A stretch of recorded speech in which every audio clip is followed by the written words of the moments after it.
Hi friends, ಎಲ್ರಿಗೂ ನಮಸ್ಕಾರ. ಎಲ್ಲರೂ ಹೇಗಿದ್ದೀರಾ? ಚೆನ್ನಾಗಿದ್ದೀರಾ ಅಂತ ಅನ್ಕೋತೀನಿ. ಇವತ್ತು ಸ್ವಲ್ಪ ಪನ್ನೀರನ್ನ ಬಳಸ್ಕೊಂಡು ಒಂದು ಪಲ್ಯ ಥರ ಅಥವಾ ಸಬ್ಜಿ ಅಂದ್ಕೊಂಡು ಮಾಡ್ತಿದ್ದೀನಿ. ಬನ್ನಿ ಇದನ್ನು ಹೇಗೆ ಮಾಡೋಣ ಅಂತ ನೋಡೋಣ.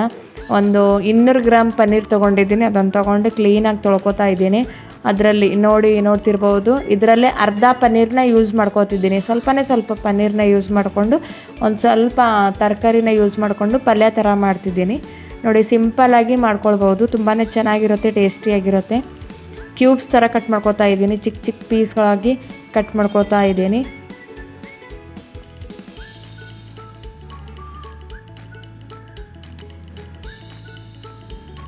ಇದರಲ್ಲಿ ಯಾವುದೇ ಥರ ಮ್ಯಾರಿನೇಟ್ ಮಾಡಿಡೋದು ಮತ್ತು ಮಸಾಲ ಎಲ್ಲ ಹಾಕ್ಕೊಳ್ಳೋದು ಏನಿಲ್ಲ. ತುಂಬಾ ಸಿಂಪಲ್ಲಾಗಿ ಮಾಡ್ತಾಯಿದ್ದೀನಿ.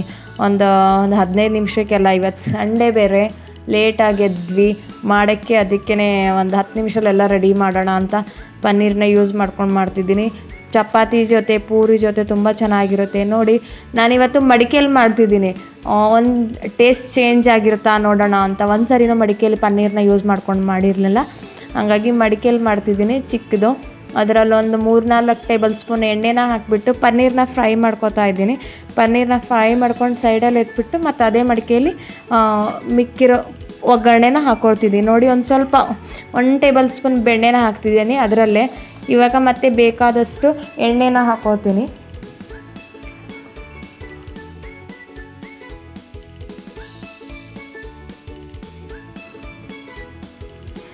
ಜೀರಿಗೆ, 1-2 ಏಲಕ್ಕಿ, ಒಂದು ಸ್ವಲ್ಪ ಚಕ್ಕೆ, ಲವಂಗ ಮತ್ತು ಪಲಾವ್ ಎಲೆ, ಮಸಾಲೆ ಎಲ್ಲ ಹಾಕೋಬೋದು. ಬಟ್ ನಾನಿನ್ನೇನು ಮಸಾಲೆ ಯೂಸ್ ಮಾಡ್ತಿಲ್ಲ. ಜಸ್ಟ್ 2 ಏಲಕ್ಕಿ ಮತ್ತು ಒಂದು ಸ್ವಲ್ಪ ಚಕ್ಕೆ ಅಷ್ಟೇ ಯೂಸ್ ಮಾಡ್ತಾಯಿದ್ದೀನಿ. ಮತ್ತು ಚಿಕ್ಕದಾಗಿ ಹೆಚ್ಚಿರುವಂತಹ ಈರುಳ್ಳಿ, 1-2 ಈರುಳ್ಳಿನ ತೊಗೊಂಡಿದ್ದೀನಿ. ಇಲ್ಲಿ ಈರುಳ್ಳಿನ ಚೆನ್ನಾಗಿ ಫ್ರೈ ಮಾಡ್ಕೊಂಡ್ಬಿಟ್ಟು, ಇಲ್ಲಿ ನೋಡಿ ಕಲರ್ ಒಂದು ಸ್ವಲ್ಪ ಚೇಂಜ್ ಆಗಬೇಕು, ಅಷ್ಟೊತ್ತನ ಫ್ರೈ ಮಾಡಿಕೊಂಡು ಅದರಲ್ಲಿ ಇವಾಗ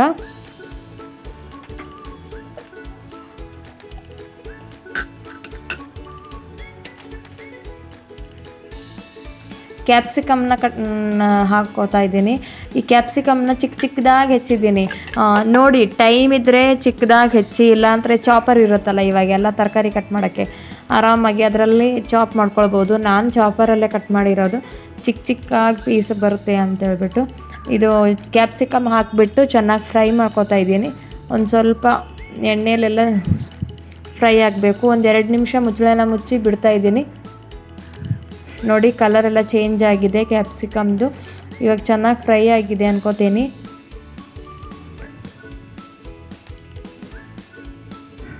ಇದಕ್ಕೆ 1-2 ಟೊಮೊಟೊನ ಹಾಕೋತಾ ಇದ್ದೀನಿ. ಟೊಮೊಟೊ ಕೂಡ ಅಷ್ಟೇ, ದಪ್ಪ ಪೀಸ್ ಬೇಕು ಅಂದರೆ ದಪ್ಪ ಕಟ್ ಮಾಡ್ಕೊಂಡು ಹಾಕ್ಕೊಳ್ಳಿ. ನಾನಿಲ್ಲಿ ಒಂದು ಸ್ವಲ್ಪ ಚಿಕ್ಕದಾಗಿರಲಿ ಅಂತ ಚಿಕ್ಕದಾಗಿ ಚಾಪ್ ಮಾಡಿಕೊಂಡು ಹಾಕ್ಕೊಳ್ತಾ ಇದ್ದೀನಿ. ಚೆನ್ನಾಗಿ ಮಿಕ್ಸ್ ಮಾಡಿಕೊಂಡು ಇದಕ್ಕೆ ಇವಾಗ ಡ್ರೈ ಇಂಗ್ರೀಡಿಯೆಂಟ್ಸ್ ಅಂದರೆ ಮಸಾಲೆ ಐಟಮ್ ಎಲ್ಲ ಹಾಕ್ತಿದ್ದೀನಿ. ಇದಕ್ಕೇ ಸೋಂಪು, ಖಾರ, ಅರಿಶಿಣ, ಜೀರಿಗೆ ಪುಡಿ, ಧನಿಯಾ ಪುಡಿ ಇಷ್ಟು ಮತ್ತು ಗರಂ ಮಸಾಲ ಇಷ್ಟೊಂದು ಹಾಕಿಬಿಟ್ಟು ಚೆನ್ನಾಗಿ ಫ್ರೈ ಮಾಡ್ತಾಯಿದ್ದೀನಿ. ನೋಡ್ಕೊಳ್ಬೋದು.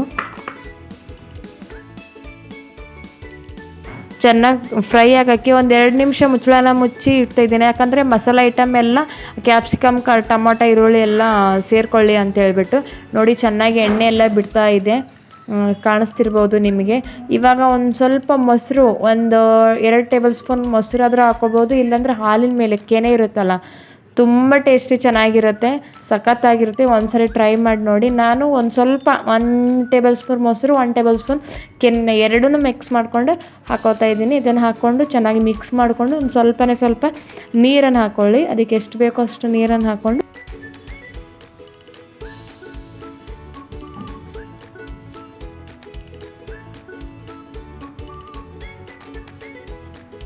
ಇದಕ್ಕೆ ನಾನು ಒಂದು ಸ್ವಲ್ಪ ಸಕ್ಕರೆನ ಹಾಕ್ತಾಯಿದ್ದೀನಿ. ಈ ಸಕ್ಕರೆ ಏನಕ್ಕಂದರೆ ಕೆಲವೊಬ್ಬರಿಗೆ ಟೊಮಾಟೊ ಮತ್ತು ಕ್ಯಾಪ್ಸಿಕಮ್ ಇದೆಲ್ಲ ತಿಂದರೆ ಎದೆ ಉರಿ ಬರುತ್ತೆ ಅಂತಂತಾರೆ. ಹಾಗಾಗಿ ಯಾವುದೇ ಒಂದು ಸಾಂಬಾರಾಗಿರಬಹುದು ಅಥವಾ ಪಲ್ಯಗಳಲ್ಲಾಗಲಿ ಒಂದು ಸ್ವಲ್ಪ ಸಕ್ಕರೆ ಅಥವಾ ಒಂಚೂರು ಬೆಲ್ಲ ಹಾಕಿದ್ರೆ ಹುಳಿ ಬರಲ್ಲ ಅಂತ ಹೇಳ್ತಾರೆ. ಅದಕ್ಕಾಗಿ ಒಂದು ಸ್ವಲ್ಪ ಸಕ್ಕರೆನ ಹಾಕಿಬಿಟ್ಟು ಮೇಲೆ ಪನ್ನೀರನ್ನ ಕಟ್ ಮಾಡ್ಕೊಂಡಿರೋಂಥ ಪನ್ನೀರನ್ನ ಫ್ರೈ ಮಾಡಿ ಇಟ್ಕೊಂಡಿರೋಂಥ ಪನ್ನೀರನ್ನ ಹಾಕ್ತಾಯಿದ್ದೀನಿ. ನೋಡಿ ಎಷ್ಟು ಚೆನ್ನಾಗಿದೆ. ಮುಚ್ಚಳನ ಮುಚ್ಚಿ ಇವಾಗ ಒಂದು 10 ನಿಮಿಷ ಬಿಡ್ತಾಯಿದ್ದೀನಿ. ಚೆನ್ನಾಗಿ ಬೇಯುತ್ತೆ, ಚೆನ್ನಾಗಿ ಎಣ್ಣೆಲ್ಲ ಬಿಡುತ್ತೆ, ಮಧ್ಯೆ ಎಲ್ಲ ಎಣ್ಣೆ. ನೋಡಿ ಎಷ್ಟು ಚೆನ್ನಾಗಿ ಕಾಣಿಸ್ತಾ ಇದೆ. ತಿನ್ನೋಕ್ಕಂತೂ ಸಖತ್ತಾಗಿರುತ್ತೆ. ಒಂದ್ಸರಿ ಟ್ರೈ ಮಾಡಿ ನೋಡಿ ಹೇಗಿದೆ ಅಂತ ಕಮೆಂಟ್ ಮಾಡಿ. ಮೇಲೆ ಕೊತ್ತಂಬರಿ ಸೊಪ್ಪು ಉದುರಿಸಿದ್ದೆ ರೆಡಿಯಾಗೋಯಿತು. ಸಿಂಪಲ್ಲಾಗಿ ಪನ್ನೀರ್ ಕ್ಯೂಬ್ಸ್ನ ಯೂಸ್ ಮಾಡಿಕೊಂಡು ಸಿಂಪಲ್ಲಾಗಿ ಮಾಡುವಂತಹ ಪಲ್ಯ. ಇದ್ರ ಜೊತೆಗೆ ಮಿಕ್ಕಿರುವಂತಹ ಪನ್ನೀರಿಂದ ನಾನು ಪನ್ನೀರ್ ಟಿಕ್ಕಾ ಮಾಡಿದ್ದೆ. ನೋಡಿ ಈ ರೆಸಿಪಿ ಕೂಡ ಬೇಕಿದ್ದರೆ ಕಮೆಂಟ್ ಮಾಡಿ. ಇದ್ರ ಜೊತೆಗೇ ನಾನು ಬೆಂಡೆ ಫ್ರೈ ಮಾಡಿದ್ದೆ ಮತ್ತು ಪೂರಿನ ಮಾಡ್ಕೊಂಡಿದ್ದೆ. ತುಂಬ ಚೆನ್ನಾಗಿತ್ತು ಫ್ರೆಂಡ್ಸ್.